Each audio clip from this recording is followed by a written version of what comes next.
प्रदोष व्रत करने वाले को भोजन नहीं करना चाहिए, ध्यान दीजिएगा।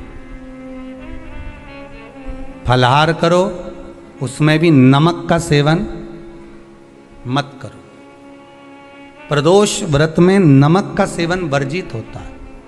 कारण, क्या कारण होता है? उसका एक कारण माना गया है नमक की वर्जितता। जिस समय पर एक नगर में एक ब्राह्मणी रहती थी, बहुत भाव से सुनिएगा, प्रदोष व्रत नमक को त्यागने का भाव। प्रदोष व्रत की किताब में भी मिल जाएगा आपको, आप पढ़ेंगे तो सुना होगा आपने। एक ब्राह्मणी रहती थी एक नगर में, उसका पति नहीं था। छोटा सा बालक एक साथ में रहता, छोटा सा बालक। अब ब्राह्मण के घर की धर्म पत्नी है, ब्राह्मण कर्मकांड करने वाला, पूजन करने वाला, पाठ करने वाला, अनुष्ठान करने वाला, पूजन करने वाला, मंत्र जाप करने वाला, भगवत भक्ति में डूबने वाला। ब्राह्मण तो चले गया, ब्राह्मणी बच्चे के साथ रह रही है। क्या करे वो? अकेली निवास कर रही है, अकेली रह रही है।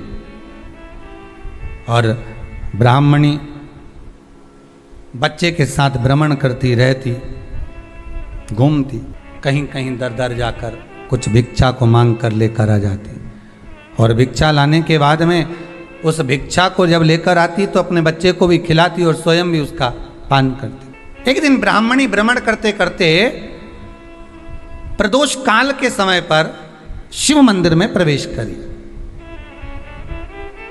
प्रदोष काल के समय पर, और शंकर मंदिर में जब प्रवेश करा, प्रदोष काल किसको कहते हैं?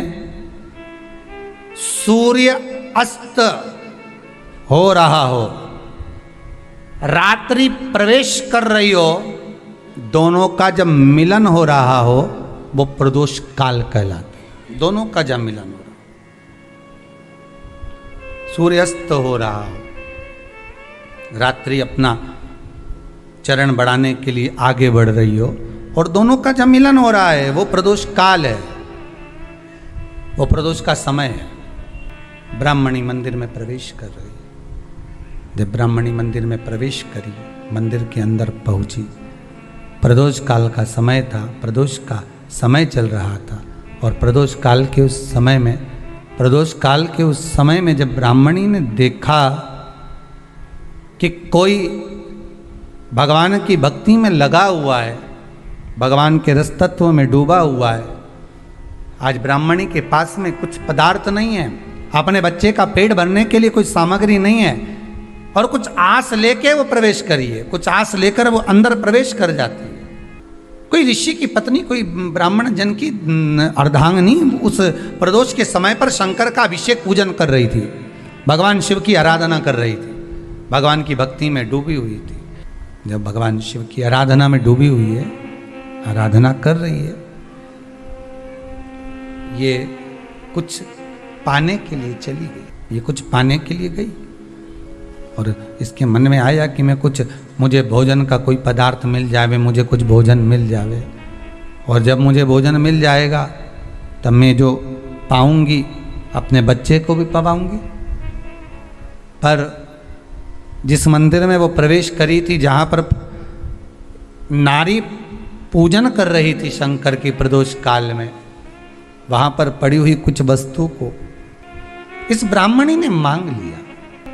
मेरे बालक को बहुत भूख लगी है, मेरा बच्चा बड़ा भूखा है, इसके भोजन के लिए थोड़ी सी सामग्री दे दीजिए, इसके भोजन के लिए थोड़ा सा कुछ रस तत्व दे दीजिए। उसने उठाया थोड़ा सा पदार्थ, कुछ जो उसके पास में था वो दिया। जब दिया तो देने के बाद जब उसे प्राप्त हुआ और होने के बाद में जब वो मिल गया उसको, तो उसने उस समय पर उस पदार्थ को जैसे ही मुख में लिया, लेते ही कहा, इसमें तो स्वाद नहीं है, इसमें स्वाद नहीं है। उस ब्राह्मणी ने बड़ा सुंदर एक संवाद कहा। घर का जो बड़ा होता है ना, घर का जो बड़ा होता है, घर का बुजुर्ग जो होता है, घर का जो प्रथम स्थल प्राप्त करने वाला, मेन कुर्सी पर अच्छी जगह पर जो बैठने वाला होता है ना, ब्राह्मणी कहती है वो कभी किसी वस्तु में ऐब नहीं देखता, मिनक नहीं निकालता। समाज के अन्नकूट होते हैं, समाज के जब अन्नकूट होते हैं महाराज, समाज के जब अन्नकूट होते हैं, बड़े बड़ी समाजों में जब कार्तिक महीने में अन्नकूट महोत्सव होते हैं, बहुत सारा प्रसाद बनता है। जो बुजुर्ग होते हैं ना, बड़े समझदार लोग होते हैं ना, तो अन्नकूट की जब प्रसाद खाने बैठते हैं ना, उसमें नमक नहीं भी होता ना तो नहीं बोलते कि इसमें नमक नहीं है। पर जो हमने डोनेशन दिया है, जब तुम आए थे समाज वाले तो हमने 1000 का लिफाफा दिया, 500 का लिफाफा दिया, 2000 का लिफाफा दिया और भोजन ऐसा बनवाया। एक व्यक्ति वो जो खाकर चुपचाप चले गया और एक व्यक्ति वो जिसने प्रसाद पर उंगली उठाई। इन दोनों को अन्नकूट की तारीख पे इनका नाम लिख लो और अगला अन्नकूट आए तब दोनों की दशा देखना। एक जो चुपचाप खाकर चले गया, भगवान के प्रसाद को प्रसाद मानकर, प्रभु का दर्शन मानकर लेकर चले गया, वो उन्नति की सीढ़ी पर चढ़ता चले गया। और जो मिनक निकालता रहा वो साल भर खटर पटर की जिंदगी जीता रहा। भगवान के प्रसाद में कभी भी ध्यान रखिएगा, भगवान के प्रसाद के अंतर्गत स्वाद की कोई मूलता नहीं होती। भगवान का प्रसाद स्वयं स्वाद है। भगवान के प्रसाद में नमक नहीं देखना, मिर्ची नहीं देखना, भगवान के प्रसाद में शक्कर नहीं देखना, भगवान के प्रसाद में कुछ ये नहीं देखना कि कितना माल डला, कितना घी, कितना बादाम, कितना काजू, कितना इलायची डला। हाँ, यहाँ तक शास्त्र कहता है कि भगवान का प्रसाद अगर बन रहा है तो उसकी सुगंध भी नहीं ली जाती है महाराज। यहां तक शास्त्र कहता है। जब तक भगवान उसको पानी ले तब तक उसका सुगंध भी नहीं ली जाती। और कई कई जगह तो भगवान को प्रसाद अगर सूखा सामान हाथ में आ गया, इलायची कैसी है, मंदिर के अंदर जाने वाली है भगवान को डलने के लिए, लाओ यार किसकी दुकान से आई इलायची बताओ, इलायची तो 25 बार सूंघा, हाँ हाँ अच्छी है, अब सूंघ लिया तो भगवान इसको स्वीकार करेगा क्या? अरे जम के तो बोलो। एक फूल तुमने बगीचे से तोड़ा और सोचा इसमें पहले मैं सूंघ लेती हूं, इसमें स्वाद है कि नहीं, इस फूल में गंध है कि नहीं, इसमें सुगंध है कि नहीं, और फूल सूंघ लिया, उसके बाद तुम भगवान को देखो, भगवान स्वीकार करेगा नहीं।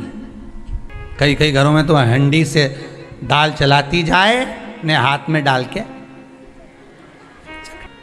महाराज ब्राह्मणी ने जैसी मुख में लिया थूक दिया। ये श्रेष्ठ नहीं है।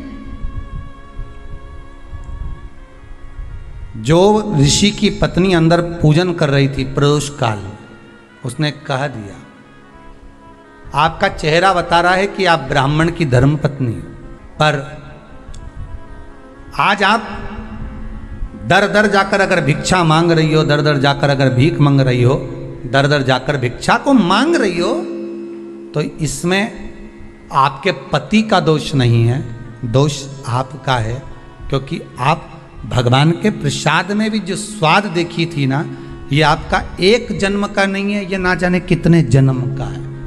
ब्राह्मणी के मस्तिष्क में बैठ गया, ब्राह्मणी के उस वो कहा ना, वो बक्कल में नहीं अक्कल में बैठ गया कि ये स्वाद नहीं देखना। इसलिए प्रदोष व्रत के अंतर्गत ब्राह्मणी ने उस दिन से विचार कर लिया कि जैसे आप पूजन कर रही हो, जैसे आप अर्चना कर रही हो, जैसे आप आराधना कर रही हो, ऐसी आराधना, ऐसी पूजन, ऐसी भक्ति मैं भी करूँगी, ऐसी आराधना मैं भी करूँगी। अब मैं स्वाद नहीं देखूंगी।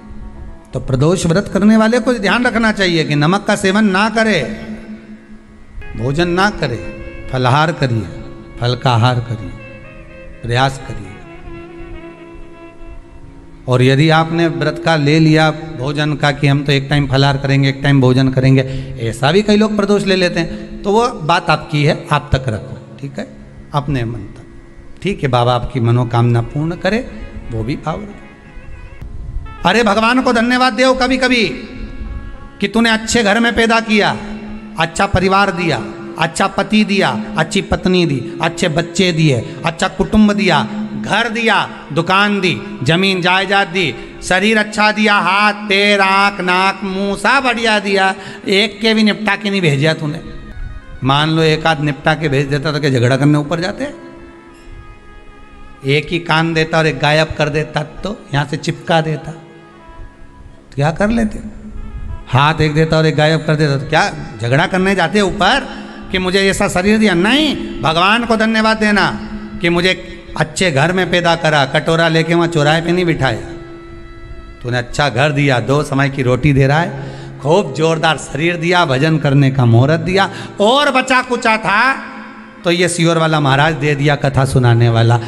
शाम के समय पर प्रदोष काल में बेलपत्री के पेड़ के नीचे, चाहे शंकर के मंदिर के दरवाजे पर या शिव मंदिर में, अगर आप प्रदोष के दिन दिया लगाते हो, सोमवार के दिन दिया लगाते हो, तो ऐसा कोई व्यक्ति नहीं जिसको मेरे देव अधिदेव महादेव मेरा विश्वनाथ भंडार नहीं भरता हो, खाली नहीं छोड़ेगा, दे देगा, भंडार भर देगा, कमी तो नहीं रख सकता, ये पक्का। पर तुम करना ही नहीं चाह, 2-4 सोमवार करो और उसके बाद के तो महाराज जी हमने तो करा था, हमको तो मिला ही नहीं। 2-1 प्रदोष करा तुमने, अरे 1 साल करो, सारे दर बदर भी तो अपन ठोकर खा कर आए, इतना साल निकाला अपन ने, और 6 महीना 3 महीना 4 महीना भगवान से निवेदन तो करो, दिल से कहो तो सरी, नी भंडार भरे तो बात दूसरी, एक बार बोलो तो। पर जगत के लोगों के सामने जाकर मत कहना, कहना तो देव अधिदेव महादेव से कहना। प्रदोष व्रत करने वाले को प्रदोष के दिन प्रयास करना चाहिए कि रात्रि के समय पर आधा घंटा, 10 मिनट, 20 मिनट जागरण करे। जागरण मतलब थोड़ा भगवान का भजन कर ले। भले 4-5 माताएं इकट्ठी नहीं हो तो अपन अकेले ही कर लो। अपन अकेले कम है क्या भाई? अपन कम पड़े, आराधना अकेले भी करो, जागरण करो।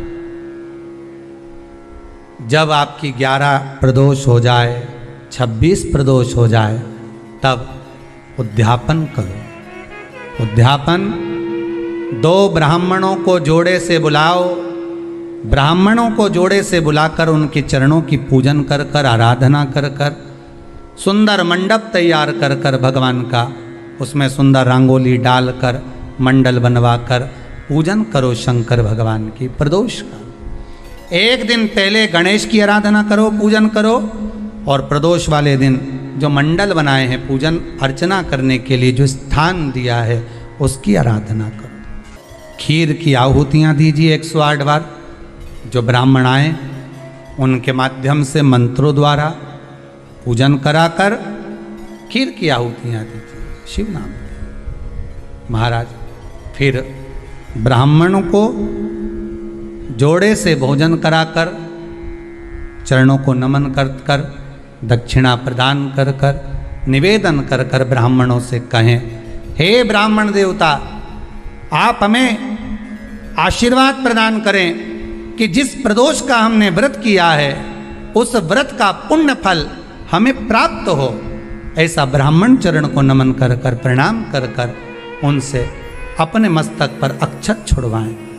फिर नमन कर कर, भोजन कराकर विदा करें। शाम को भगवान का जागरण करें। ऐसे प्रदोष व्रत का उद्यापन कर अपने जीवन को सार्थक बनाएं।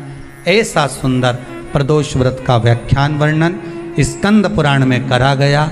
वही स्कंद पुराण का प्रदोष व्रत का वर्णन आपको शिव महापुराण के इस सुंदर संवाद में किया गया।